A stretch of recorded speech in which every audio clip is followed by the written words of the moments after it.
Degree முதல் 3 degree 15 minutes வரை உள்ள 13வது பாகம். இஷ்டகுல கோபாம்சம் எனப்படும். சமூகத்தில் இருந்து தனிமைப்படுத்தப்பட்ட நிலையை குறிக்கும் அம்சமாகும்.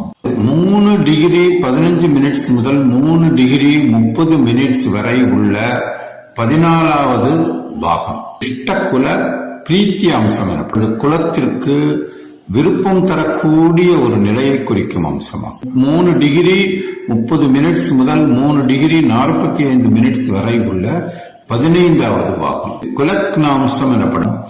கெட்ட நிமித்தம் உள்ள, அதாவது சகுனம் உள்ள, தீய சகுனமுடைய தீயதான ஒரு அம்சமாகும். 3 டிகிரி 45 மினிட்ஸ் முதல் 4 டிகிரி வரை உள்ள 16வது பாகம் யுக்தாம்சம் எனப்படும். அனுகூலமான மங்களகரமான நன்னிமித்தமுள்ள அம்சமாகும்.